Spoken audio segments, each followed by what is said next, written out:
ന്യൂയോർക്കിൽ ഏഷ്യൻ്റെ ഹൈയും ലണ്ടൻ്റെ ഹൈയും take out ചെയ്തതിന് ശേഷം ഞാനെടുത്തൊരു സെൽ ട്രേഡാണത്. ബട്ട് ഈ ഒരു ട്രേഡിൽ നമ്മൾ നോക്കുകയാണെങ്കിൽ നമുക്ക് മൾട്ടിപ്പിൾ സ്ട്രാറ്റജീസ് നമുക്കിവിടെ യൂസ് ചെയ്ത് ട്രേഡ് ചെയ്യായിരുന്നു. ഈവൻ ട്രെൻഡ് ലൈൻ ബ്രേക്ക് വരെ നമുക്കിവിടെ ട്രേഡ് ചെയ്യായിരുന്നു. സോ ചില മാർക്കറ്റ് കണ്ടീഷനിൽ നമുക്ക് മൾട്ടിപ്പിൾ സ്ട്രാറ്റജീസ് ഒരേ കൺഫർമേഷൻസ് അന്ന് തന്നെ എൻട്രി തരും. സോ അതെങ്ങനെയാണെന്ന് ഞാൻ കാണിച്ചു തരാം. ആൻഡ് ഞാൻ എടുത്ത ട്രേഡ് എങ്ങനെയാണെന്നുള്ളത് ഞാൻ എക്സ്പ്ലെയിൻ ചെയ്തു തരാം.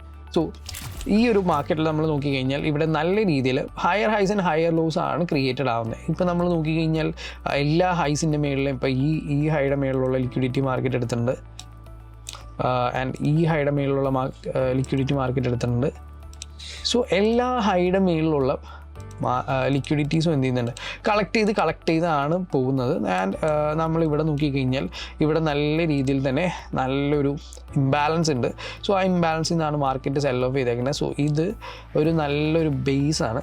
കാരണം ഈ ഒരു പോയിന്റിൽ ഇപ്പോൾ നമ്മൾ നോക്കിക്കഴിഞ്ഞാൽ ഈ ഒരു പോയിന്റിൽ നല്ലൊരു റാലി ചെയ്തു, ബേസ് ക്രിയേറ്റ് ചെയ്തു ആൻഡ് ഡ്രോപ്പ് ചെയ്തു. സോ റാലി ബേസ് ഡ്രോപ്പ് നോക്കിക്കഴിഞ്ഞാൽ അതും നമുക്കൊരു കൺഫർമേഷനായിട്ട് കൺസിഡർ ചെയ്യാം. സോ അങ്ങനെ നോക്കിക്കഴിഞ്ഞാൽ അതും ആക്ച്വലി ഒരു വാലിഡാണ്. ആൻഡ് ഈ ഒരു പോയിന്റിൽ നമുക്കിവിടെ ഒരു നല്ലൊരു സ്ലാൻഡിങ് ട്രെൻഡ് ലൈന് നമുക്ക് കാണാം. ഒരു മൾട്ടിപ്പിൾ ടച്ച് പോയിന്റ്സ് ഉള്ളൊരു ട്രെൻഡ് ലൈനുമാണ്. സോ ഇവിടെ മൾട്ടിപ്പിൾ ട്രേഡ് ഓപ്പർച്യൂണിറ്റീസ് നമുക്കിവിടെ ഒരേ രീതിയിൽ തന്നെ അലൈൻഡ് ആവുന്നുണ്ട്. ആൻഡ് ഇവിടെ ക്ലിയർലി ഇപ്പോൾ നമ്മൾ നോക്കിക്കഴിഞ്ഞാൽ മാർക്കറ്റ് ഇനി നമുക്ക് സെൽ സൈഡിലോട്ടാണ് പോകേണ്ടത്. കാരണം ഓൾറെഡി ഞാൻ പറഞ്ഞ പോലെ ഒരു റാലി ബേസ് ഡ്രോപ്പിലാണ് മാർക്കറ്റ് വന്ന് ടാപ്പ് ചെയ്തേക്കുന്നത്. സോ അതൊരു സപ്ലൈ ആയിട്ട് നമുക്ക് കൺസിഡർ ചെയ്യാം. ആൻഡ് മൾട്ടിപ്പിൾ ഹൈ ലിക്വിഡിറ്റീസ് എന്ത് ചെയ്യുന്നുണ്ട്, ഹൈയുടെ മേളിലുള്ള liquidities market actually take out ചെയ്യുന്നുണ്ട്.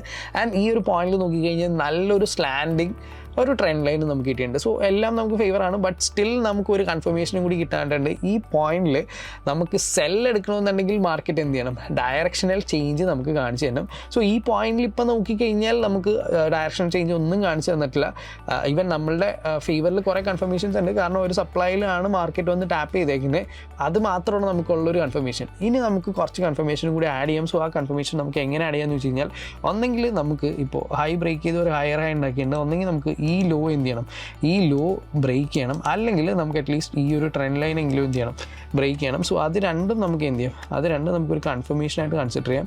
സോ ഈ പോയിന്റിൽ വീണ്ടും ആ ട്രെൻഡ് ലൈനിൽ നിന്ന് തന്നെയാണ് എന്ത് ചെയ്യുന്നത്, സപ്പോർട്ട് എടുത്തിട്ട് മാർക്കറ്റ് വീണ്ടും മേളിലോട്ട് തന്നെ പോകുന്നത്. ഇപ്പോൾ നമ്മുടെ ഹോൾഡ് ചെയ്യുന്ന ഹൈ ഇതാണ്, ഹോൾഡ് ചെയ്യുന്ന ലോ ഇതാണ്. സോ ആ ലോ അല്ലെങ്കിൽ ഈ ട്രെൻഡ് ലൈൻ ബ്രേക്ക് ചെയ്ത് ഓക്കെ, ഇപ്പോൾ നമ്മൾ നോക്കിയാൽ ആ ട്രെൻഡ് ലൈൻ ഓൾറെഡി ബ്രേക്കായി, ഈ ലോവും ഓൾറെഡി ബ്രേക്കായി.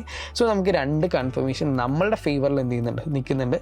സോ ഒരു ട്രെൻഡ് ലൈൻ ട്രേഡർ ആണെന്നുണ്ടെങ്കിൽ നിങ്ങൾക്ക് എന്ത് ചെയ്യും, നമ്മൾ നോക്കുന്നത് ഈ ഒരു റീടെസ്റ്റിലോട്ടായിരിക്കും. നമ്മളൊരു ഓർഡർ ബ്ലോക്ക് ട്രേഡർ ആണെങ്കിൽ അല്ലെങ്കിൽ സ്മാർട്ട് മണി ട്രേഡർ ആണെങ്കിൽ നമ്മൾ നോക്കുന്നത് സംവർ ഈ ഒരു ഓർഡർ ബ്ലോക്ക് തന്നെ ആയിരിക്കും. സോ രണ്ടും നമ്മൾ നോക്കിക്കഴിഞ്ഞാൽ സെയിം കൺഫർമേഷൻസ് ആണ് എന്ത് ചെയ്യുന്നത് നമുക്ക് തരുന്നത്.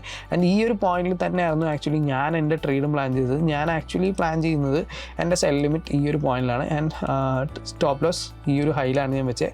ആൻഡ് ഞാൻ ടാർഗറ്റ് ചെയ്യുന്നത് അടുത്ത ലിക്വിഡിറ്റി പോയിന്റ്സ് ആയിരുന്നു. ഇവിടെ നമ്മൾ നോക്കിക്കഴിഞ്ഞാൽ ഇതൊരു ട്രെൻഡ് ലൈൻ ലിക്വിഡിറ്റി ആയതുകൊണ്ട് തന്നെ നമുക്ക് ഈ ടച്ച് പോയിൻ്റ് താഴത്തൊക്കെ എന്ത് ചെയ്യും, ബയേഴ്സ് ആക്ച്വലി മാർക്കറ്റിലോട്ട് ഇൻട്രൊഡ്യൂസ് ചെയ്യപ്പെടുന്നുണ്ട്. സോ ബയേഴ്സ് ഇൻട്രൊഡ്യൂസ് ചെയ്യപ്പെടുമ്പോഴേക്കും ബയേഴ്സിന് എല്ലാവരുടെയും സ്റ്റോപ്പ് ലോസ് എന്ത് ചെയ്യുന്നുണ്ട്, ഇതിൻ്റെയൊക്കെ താഴെയുണ്ട്. ബട്ട് അതൊക്കെ ഇവിടെ നല്ല രീതിയിൽ ടേക്ക് ഔട്ട് ആയിട്ടുണ്ട്. സോ അതിൻ്റെ ഒരു സൈനാണ് ആ ഒരു ക്യാൻഡിൽ നല്ല രീതിയിൽ ഫോൾ ചെയ്തു. ആൻഡ് ഫോളോ ചെയ്തതിന് ശേഷം നല്ല രീതിയിലൊരു റിജക്ഷനായിട്ട് തന്നെ കയറിപ്പോയിരിക്കുന്നത് നല്ലൊരു കൺഫർമേഷനാണ്. കാരണം അവിടെ നിന്ന് എന്ത് ചെയ്യുന്നു, ലിക്വിഡിറ്റിയും കാര്യങ്ങളൊക്കെ കളക്ട് ചെയ്തിട്ടുണ്ടെന്ന് നമുക്ക് മനസ്സിലാക്കാം. അപ്പോൾ നമുക്ക് എന്ത് ചെയ്യും, നമുക്കിനി നമ്മുടെ ടാർഗറ്റ് പോകാം. സോ ടാർഗറ്റ് നമുക്ക് വേണമെങ്കിൽ ഈ ലോ കൺസിഡർ ചെയ്യാം, ഓർ എൽസ് നമുക്ക് ഈ ഒരു ഇൻഎഫിഷ്യൻസി ആയിട്ടുള്ള ഏരിയയിലോട്ട് നമുക്ക് ടാർഗറ്റ് ചെയ്യാം. കാരണം ഇനി ആ ഒരു ഏരിയയിലോട്ടാണ് പ്രൈസ് വരേണ്ടത്. ആ ഒരു ഏരിയയിലോട്ട് വന്ന് പ്രൈസ് ടാപ്പ് ചെയ്ത് കഴിഞ്ഞാൽ ടാപ്പ് ചെയ്തിട്ടാണ് നമുക്ക് എന്ത് ചെയ്യേണ്ടത്, അടുത്ത ആ ഒരു ലിക്വിഡിറ്റി വോയിഡ് ഫില്ല് ചെയ്യേണ്ടത്. സോ നമുക്ക് നോക്കാം.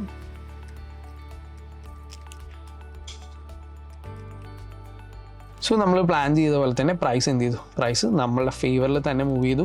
ഇവിടെ ഓൾറെഡി നമുക്കൊരു റീടെസ്റ്റ് ഉണ്ടായിരുന്നു. പ്രൈസ് ഇവിടെ വന്ന് ടാപ്പ് ചെയ്തിട്ടാണ് എന്ത് ചെയ്തത്, തിരിച്ച് വന്ന് ടാപ്പ് ചെയ്തിട്ടാണ് ഓൾറെഡി മൂവ് ചെയ്തത്. അപ്പോൾ ഞാൻ പറഞ്ഞ പോലെ തന്നെ ഈ ഒരു വോയിഡ് നമ്മൾ ടാർഗറ്റ് ചെയ്താൽ പോലും നമുക്ക് ഈസിലി എന്ത് ചെയ്തു, ഈസിലി നമുക്ക് ടാർഗറ്റ് ചെയ്തു. ആൻഡ് നമ്മൾ ഒരു ഫേവറിൽ നോക്കുകയാണെങ്കിൽ റിസ്റ്റ് റിവാർഡും ഏകദേശം 2.85 റിസ്റ്റ് റിവാർഡ് നമ്മളുടെ ഫേവറിലാണെന്ന് വെച്ചാൽ. So this is how I took this bank trade.